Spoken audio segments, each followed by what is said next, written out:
lacagta maanta aan wareejinayno waxa waaye akoonka waxaa ku jirta hadda rabno inaan akoonka daabshiil ku wareejino 1,101,110 karoon. waxaan kaloo kaash u haynaa 7,034 karoon. total markii la isku geeyo lacagtaas waxay noqonaysaa 1,108,144 karoon. dollar ahaan markii loo bedelo rate-ku maanta inta uu marayo waxay noqonaysaa 129,355 dollar. 129,355 dollar. lacagtaas ayaanu wareejinaynaa waxaana loo dirayaa haddii ilaahay idmo guddigii loo xilsaaray ee ahaa gurmadka masiibada ka dhacday magaalada muqdisho. waxaanu ku qoraynaa magaciisa oo ka mid ah guddigaas Sheekh Nuur Gurxan Baaruud haddii ilaahay idmo. wixii kaloo dhiman iyo programka intiisa kalena guddiga iyo ciyaarta reer Tawfiiq ayaan u daynaya. hadda waxaan rabaa inaan wareejiyo lacagta akoonka dahabshiil aan ku wareejiyo. saaldadana waa ujeedaan lacagta xaadirka ku ah hadda. inta kaashka aan u haynana waa tan 2,000 lagu daray 5,034. lacag totalkii oo isku noqonaya 1,108,144 karoon oo u dhiganta US dollar 129,355 dollar. aad baa u mahadsantihiin. haddana waxaan wareejinayaa kaamirada yaan la bedelin. waxaan rabaa inaan lacagtan u wareejiyo dahabshiil. kaashkii way haystaan. tan baan akoonka ugu wareejinaya haddii ilaahay idmo.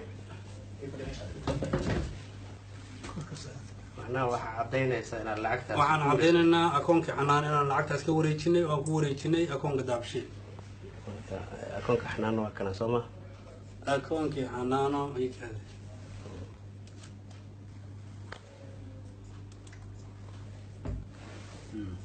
kalmaankii xanaano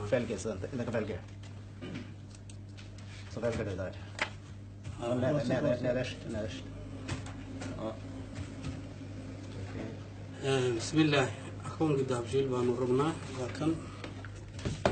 رنده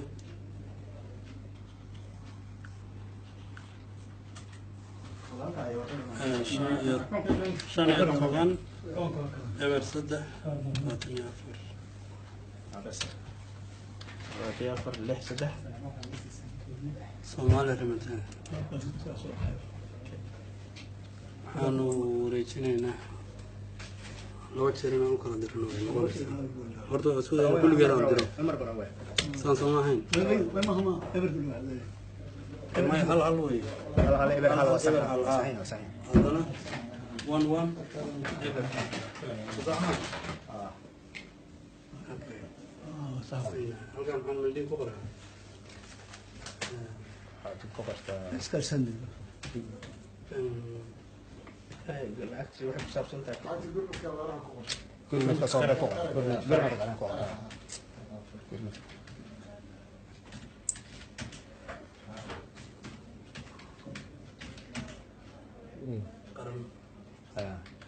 نروي نكاس سونا لسه زمان سوري بتاني دي ماله اوكي كرفت له inkooda kulmar halkaan marka bikrefsan saaxib ugu dambeeyay ninkii hayay halkaan ayuu maartay fadhiyaa runtii wataasa ana bikreftan saaxib ugu dambeeyo markii back up ka ugu dambeeyay xanaana akoonkeeda ninkii hayay ayaa bikrefta garaynaya hadana إن شاء الله waxaan rajaynayaa inay macquul noqon doonto in hal mar ay wada baxdo haddii aysan noqonin laba jeer baa loo qaybinayaa sababtoo ah akoonku wuxuu leeyahay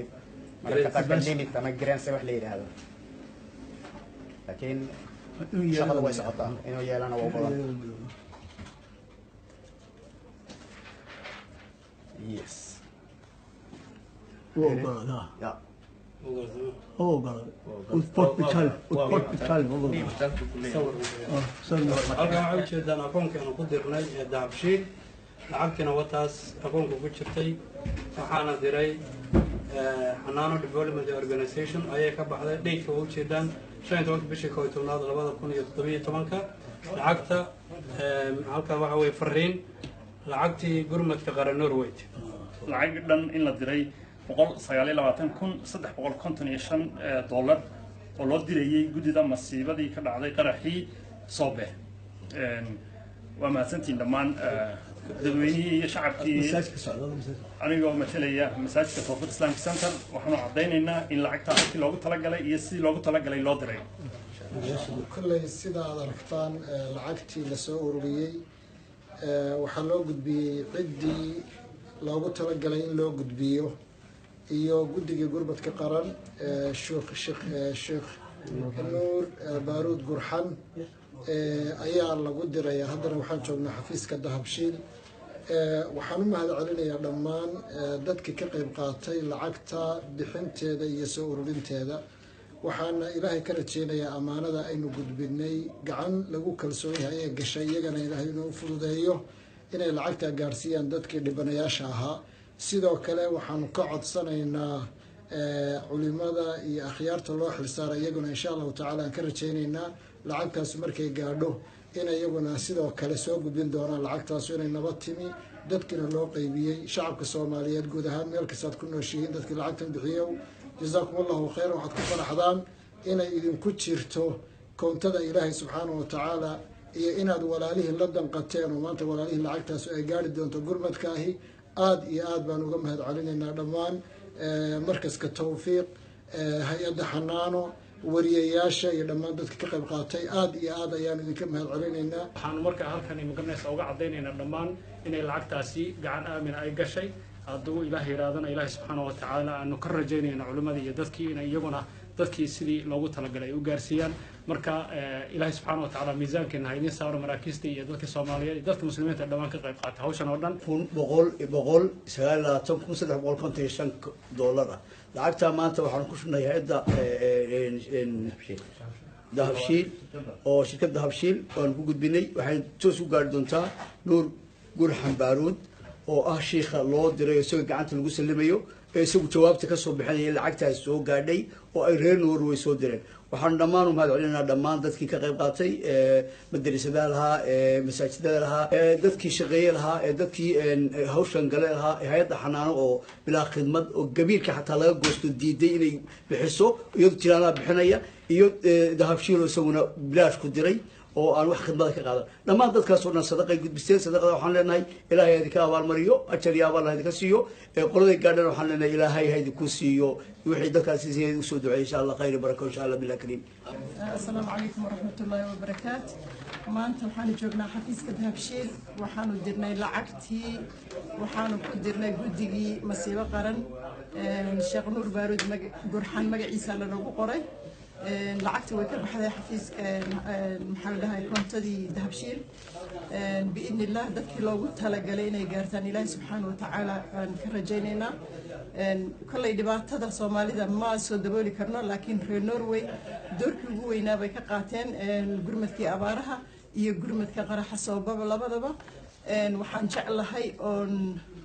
halkan salaan uga gudbinaya dhammaan ummadda Soomaaliyeed gaar ahaan shacabka Norway ku dhaqan reer Norway dad wanaagsan weeyaan Soomaalida Norway waa dad wanaagsan waa dad damiir wanaagsan waa dad isu naxa waa dad ka tiiraanyooda walaaladooda dhibaatada soo gaartay mar walbana u taagan waxyaalaha dhexdeena ee gudaheena dhibaatada goonida nooca annaga sida carruur qaadashada sidaan tanba ugu istaagnay taasna waanu istaagi karnaa waxaa laydinka rabaa midnimada aad muujiseen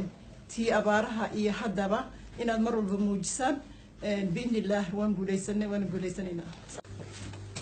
sheekh nuur waxaa jooga guddigii waxaa jooga gurmadka qaran oo maxaan ku idhahdaa reer Norway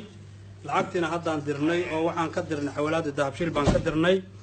codkaaguna wuu furan yahay marka guddigii way ku salaamayaan dhammaantood waxayna rabaan inay maaragtay maqlaan codkaaga haddii ilaahay idmo lacagta aan dirnana waxa weeye $129,359 may ها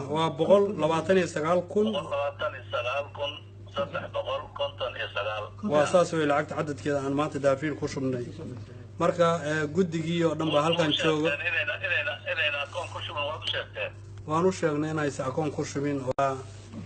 hadda guddigiiba waxaan kugu dhiibayaa guddoomiyaha gudoomiye ku-xigeenka masjidka tawfiiq sheekh cabdixakiim. السلام عليكم عذر waxaanu soo dir waxaanu ilaa ciwaanku salaamayna marka hore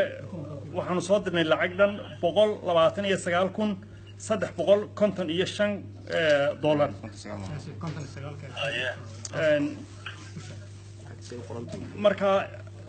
insha Allah dadaalkii hore gasheen mid la mid geliya insha Allah tii gurmadkii abaaraha si fiican baa aad maartay u sameeyeen xisaab xidhkiina sidoo ma noogu soo gudbin doontaan insha Allah sidaa iyo wada shaqeynayo in ummadda loo shaqeeyo anigoo waxaan matalaya masaajidka tawfiiq aad jazakallahu khayr masjid tawfiiq waa kii la igu soo dhaweeyay kelmadda ka jeediyay aad baan u garanayaa masjidka صح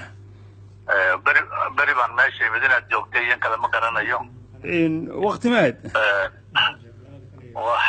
waxaan u malayn 12 iyo 11 waxay waa maalintaas aan joogin magaalada صح ay marka bismillaahir rahmaanir rahiim horta waxaan leeyahay guddiga iyo adiga iyo dhamaantiin Axmed Xanaano يا شيخ عبد الحكيم كان هذا إله الله يجدي قدام السلام عليكم ورحمة الله وبركاته. وعليكم السلام. وعلينا جزاكم الله خير. في النرويج هداتين رمتي وادداشين أبارتين وادداشين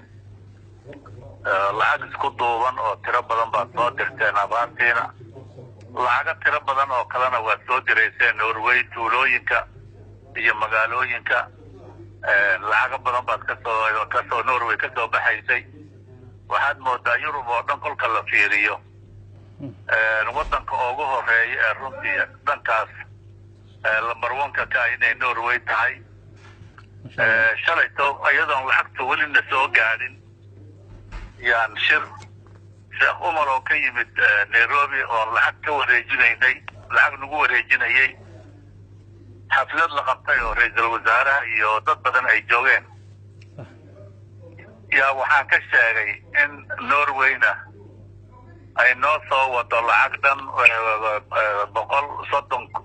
$130,000 inaan maalmahan aan ka sugayno ay soo dirayaan baan hadalkii ku daray shalay صح madaxda hortooda waa laga yaabaa inaad ku aragtaan website-yada iyo halka YouTube-ka iyo waan idinku faraxsannahay waan idiin soo ducaynaynaa baarakallahu fiikum ilaahay amrigiina iyo cibaadadiinaba ha barakeeyo diintiina Allah idin ilaaliyo idinka iyo caruurtiinaba khayr adduun iyo khayr aakhira ilaahay ha idin siiyo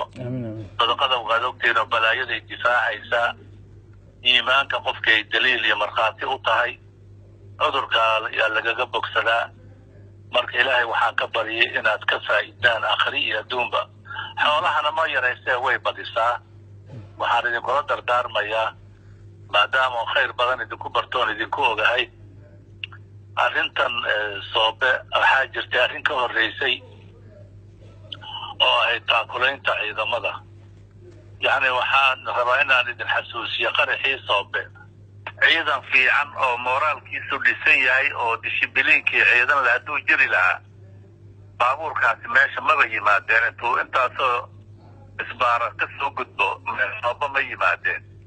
marka saldhigu waxaa weeye ciidamadeena inaan hagaajino oo nolol u samayno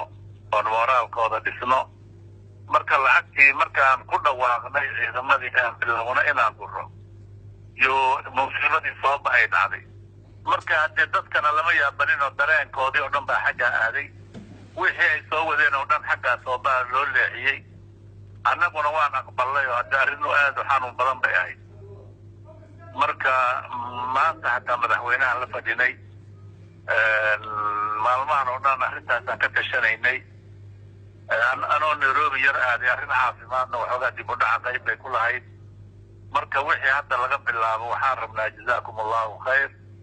in abaabulkeedii la galo lacagtii taakulaynta ciidamada